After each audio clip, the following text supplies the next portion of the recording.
Olá, que a graça e a paz de Cristo esteja com cada um. Sejam muito bem-vindos ao nosso canal Profecias Atuais. Se você ainda não é inscrito, se inscreve no nosso canal, dê um like, que isso ajuda bastante na divulgação desses estudos, desses vídeos. E se você já é inscrito, tem sido abençoado, tem sido edificado através dos estudos das profecias do livro de Daniel, compartilhe esse vídeo com sua rede de contatos, com seus amigos, seus familiares, para que outras pessoas também possam ser abençoadas e edificadas com esses estudos. Nós fomos muito abençoados e edificados com essa série de estudos que está chegando ao fim. Chegamos ao último vídeo do estudos do livro de Daniel, capítulo 12, mas logo em seguida, já na próxima semana, já estaremos lançando o vídeo do estudo do livro de Apocalipse. Então você não pode perder. Logo em seguida, nós estamos produzindo os vídeos do livro de Apocalipse. Bom, estamos terminando o livro de Daniel com o capítulo 12, um capítulo bem curtinho. A lição de casa era ler ele para hoje. Se você não leu, você dá pause, vai lá ler rapidinho. São apenas 13 versículos. Se você já leu, feche os seus olhos ou fique em atitude de oração, que nós vamos começar o nosso estudo. Pai bendito, te louvamos por mais uma vez nos dar a oportunidade de estudar esse livro tão importante para a nossa fé. E pedimos que, assim como esteve durante toda essa série de estudos com o seu Espírito Santo nos guiando, que hoje não seja diferente, que o seu Santo Espírito esteja nos dirigindo, sendo nosso professor e nos ajudando a interpretar essas profecias. Nós pedimos com perdão dos nossos pecados, em nome do Senhor Jesus Cristo. Amém. Bom, a primeira coisa que a gente tem que entender é que o capítulo 12 e o capítulo 11, ele foi mal dividido nos versículos. E você pode pensar, nossa, Fernando, mas por que, né? Isso acontece na Bíblia? Isso é normal acontecer. Você tem, por exemplo, o primeiro capítulo 11 de 1 Coríntios, que o primeiro versículo do capítulo 11 deveria ser o último versículo do capítulo 10. Porque a ideia se fecha ali. Aqui é a mesma coisa. O assunto do capítulo 11, ele acaba no verso 3 do capítulo 12. E do verso 4 para frente é como se fosse um epílogo, não tem mais nada de novo. Nós vamos ver que não tem mais nada novo, né? Daniel já teve essas informações, talvez aqui ele tenha um pouco mais detalhado, mas não tem nada de novo. Tanto é que no versículo 4 o anjo fala para Daniel: Tu, porém, Daniel, encerra as palavras e sela o livro até o tempo do fim. Então ele fala assim, ó, já falei tudo que eu tinha que falar, já revelei tudo que precisava revelar, agora você sela o livro. Então daqui para frente o diálogo que se tem não tem nada novo. Então ele começa falando do que aconteceu logo antes no capítulo 11, no verso 40 até o verso 45. Porque ele começa assim o capítulo 12, no verso 1. Nesse tempo, que tempo? O tempo que ele está falando no final do capítulo 11, do verso 40 em diante. O tempo em que o rei do norte venceu o rei do sul e, por causa dos rumores do Oriente, ele se enfurece e vai perseguir o povo do Monte Santo. Nós já vimos tudo isso no capítulo 11. Aliás, se você perdeu essa parte dos estudos, no capítulo 11, os 2 vídeos, vai lá na nossa playlist, procura lá e você vai achar esses 2 vídeos. É muito bom que você entenda esses 2 vídeos. E também outros vídeos, como o capítulo 7, como o capítulo 8 e o capítulo 9. É bom você ter essa bagagem antes de estudar esse capítulo 12. Porque ele termina tudo, ele fecha tudo. Então ele fala, nesse tempo, que tempo? No tempo da perseguição do rei do norte, nós já vimos quem que vai ser o rei do norte, contra o Monte Santo. E ele fala que nesse tempo se levantará Miguel, o grande príncipe, o defensor dos filhos do teu povo. Nós já vimos quem é Miguel também no estudo do capítulo 10, no segundo vídeo do estudo do capítulo 10, que Miguel é o próprio Jesus Cristo. E esse verbo aqui, quando ele fala se levantará Miguel, ele tem 2 conotações. Ele tem a conotação de um general que se levanta para preparar o seu exército para defender o seu povo, né? Tanto é que ele fala, né, para o defensor dos filhos do teu povo, mas ele também tem a conotação de juiz. Miguel, Jesus Cristo, se levanta como um juiz. A raiz desse verbo também pode ser adotada para falar como de um juiz termina o julgamento, que cessa o tribunal, então o juiz se levanta. Também pode ser aplicado aqui para Miguel. Ora, que juízo é esse que ele está se levantando, que terminou? O juízo investigativo que começou em 1844, nós já estudamos isso no capítulo 8, e nós já aprendemos também no capítulo 7 e no capítulo 8, que quando o juiz senta, é início de julgamento, quando o juiz levanta, é final de julgamento. E como que essa perseguição está se dando no tempo do fim, quer dizer, após 1844, que é quando começa o juízo investigativo, a purificação do santuário celestial, quando fala aqui que Miguel vai se levantar, significa que cessou o julgamento. Quem está salvo, quem está perdido, agora é só ele vir com o seu exército, com os seus anjos, buscar aqueles que aceitaram o Senhor Jesus como o seu Salvador. Só que nesse período, enquanto termina o julgamento e ele vem buscar os salvos, diz que haverá tempo de angústia, qual nunca houve desde que houve nação até aquele tempo. Mas naquele tempo será salvo o teu povo, todo aquele que for achado inscrito no livro. Isso bate com a descrição de Mateus capítulo 24, quando Jesus faz o seu sermão profético, e ele fala que, no verso 21, porque nesse tempo haverá grande tribulação, como desde o princípio do mundo até agora não tem havido e nem haverá jamais. E a tribulação que ele fala é a seguinte, no verso 29, logo em seguida a tribulação daqueles dias. Qual a tribulação daqueles dias? A perseguição do rei do norte ao Monte Santo. O sol escurecerá, a lua não dará a sua claridade, as estrelas cairão do firmamento e os poderes do céu serão abalados. Aí ele fala, então aparecerá no céu o sinal do Filho do Homem, todos os povos da terra se lamentarão e verão o Filho do Homem vindo sobre as nuvens do céu com poder e muita glória. E ele enviará os seus anjos com grande clangor de trombeta, os quais reunirão os seus escolhidos dos quatro ventos de uma a outra extremidade do céu. Então nós lemos o capítulo 24, o verso 21 e depois o verso 29 até o verso 31. É praticamente a mesma coisa que está falando aqui no capítulo 12 de Daniel. Miguel se levanta para preparar os seus anjos para vir buscar.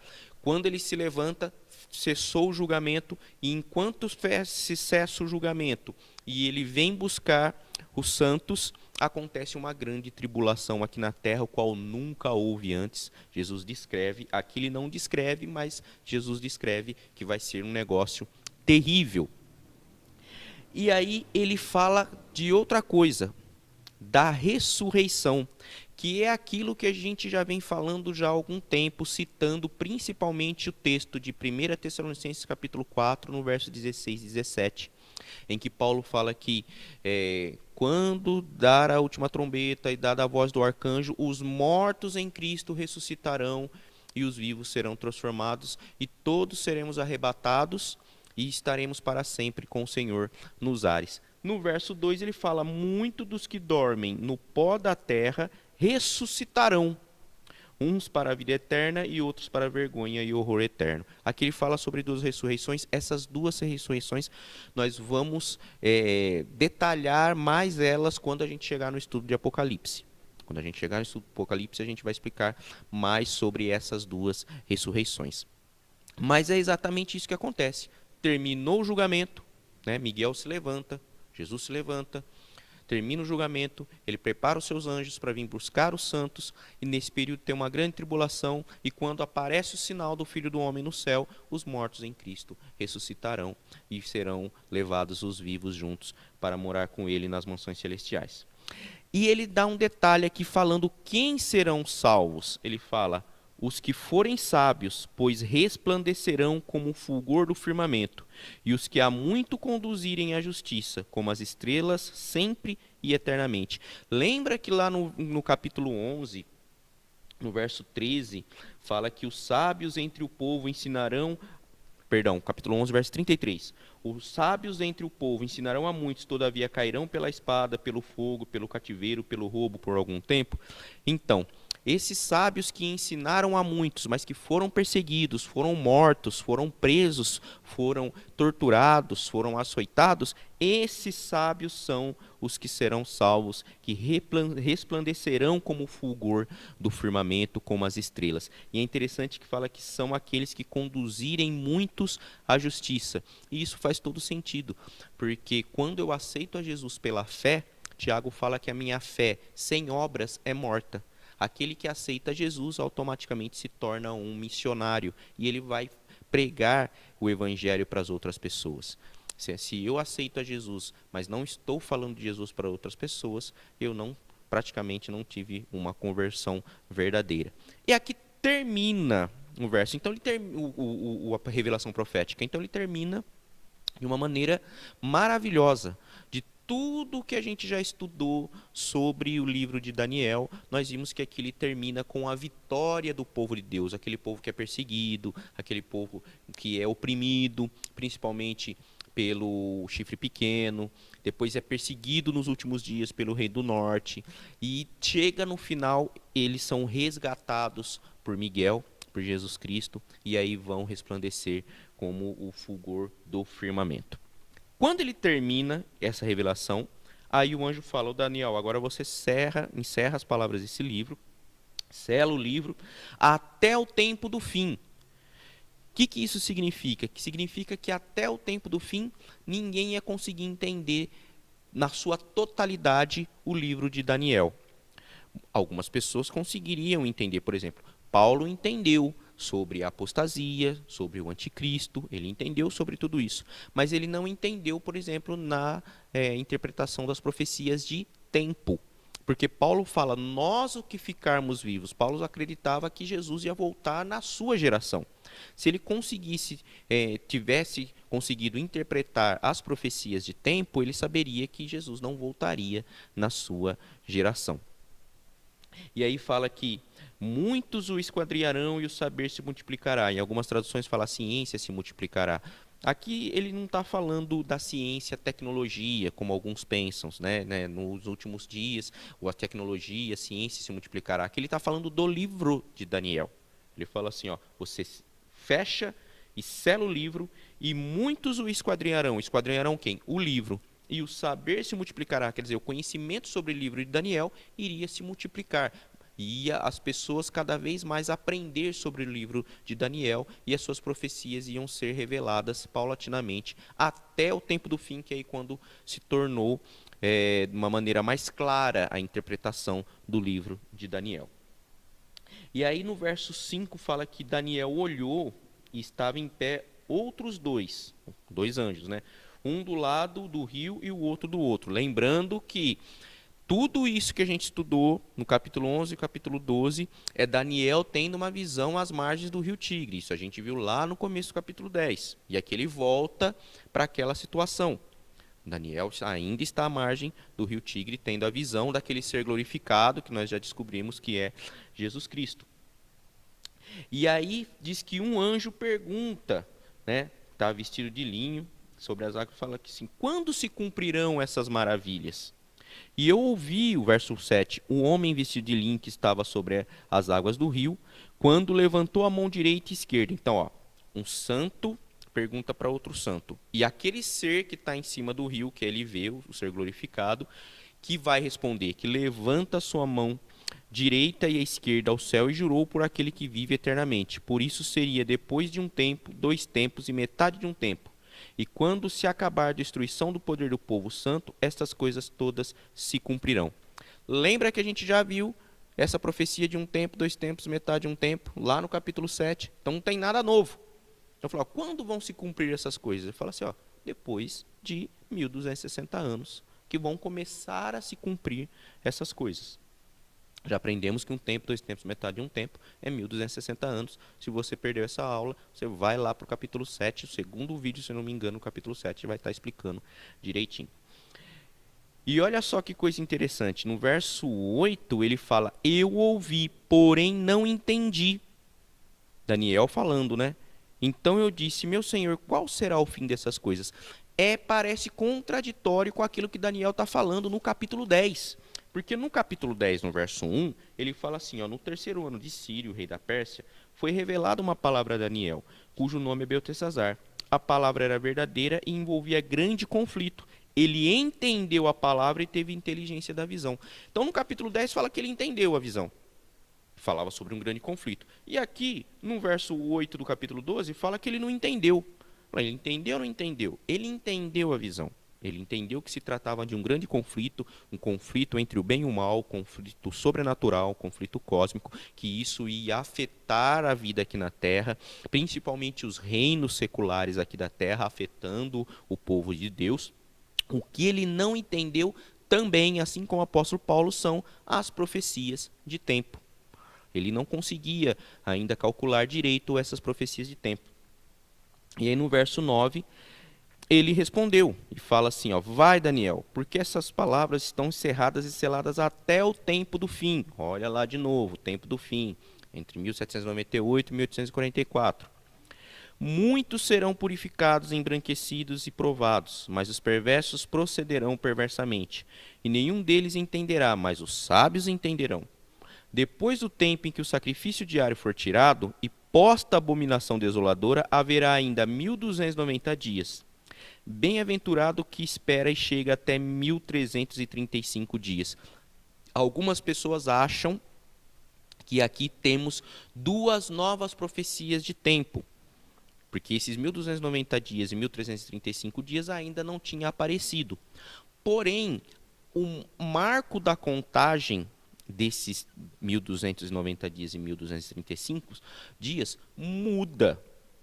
Porque nós contamos que a supremacia papal começa no ano 538 depois de Cristo e vai 1260 anos para frente, acaba em 1798, quando o Papa é preso pelas tropas de Napoleão Bonaparte. Então aí é a supremacia papal de 1260 anos. Só que ele fala assim, ó, quando é posta a abominação desoladora. Lembra que a gente estudou sobre o que é abominação desoladora? Que é o poder papal tentando se colocar no lugar de Deus, retirando o sacrifício diário, se colocando como perdoador de pecados, deitando a verdade por terra. Então, nós temos duas datas para entender isso daí. A primeira data é 538, nós já vamos entender por quê. E a segunda data é 508. Por que 508? Porque em 508 depois de Cristo, o rei Franco, que viria a ser a França depois, rei Clovis, ele em 493 ele se converte ao cristianismo. O Império Romano cai em 476. Ele acaba sendo diluído, né? Ele não aguenta a pressão de manter debaixo do seu domínio as tribos bárbaras que ele conquistou em Roma. Essas tribos começam a se rebelar, o império cai e quem toma conta da Europa são essas 10 tribos bárbaras. E isso vai se perdurando. Porém, o Império Papal continua. Roma pagã cai, mas o bispo de Roma continua com o seu poder ali em Roma. E todo o Império Romano tinha sido oficializado com o cristianismo sendo religião oficial em 380, né, com o imperador Teodósio. Então, teoricamente, todas essas tribos bárbaras quase todas essas tribos bárbaras eram cristãs. Quando no ano 493, Clovis, o rei da França, se converte ao cristianismo. E ele promete ajudar o Papa a derrotar todas as outras tribos que estavam atrapalhando. E 3 tribos eram que não reconheciam a supremacia papal. Lembra lá no capítulo 7 que nós vimos que o chifre pequeno sobe depois que cai 3 chifres, daqueles 10 que tinha, num animal terrível e espantoso, eram esses 3 reinos bárbaros em que Clovis, o rei Franco, derrota, abrindo o caminho para o império, que aí se tornaria o Império Romano Sacrossanto na Europa Ocidental. Tem algumas coisas interessantes quando que fala a respeito disso. O professor Daniel Hobbes, ele fala que depois de 6 longos séculos surgiu então a cristandade. Fala que a partir de 508 surgiu então a cristandade, que é quando cai o último império bárbaro. O Papa Hormisdas escreveu a São Remígio ao nomeá-lo legado universal da Gália, falando para o rei Clovis: convertestes esses povos por meio de milagres que se podem comparar ao dos atos dos apóstolos, né? E outro artigo falando sobre isso diz que no ano 538 foi dito no contexto histórico que podemos concluir que, a despeito do fato do Papa Símaco legalmente ter submetido algumas vezes ao herético rei Ariano Teodorico, ele não apenas se considerava superior ao governante secular, mas chegou mesmo a se autodenominar juiz em lugar de Deus e subgerente do Altíssimo.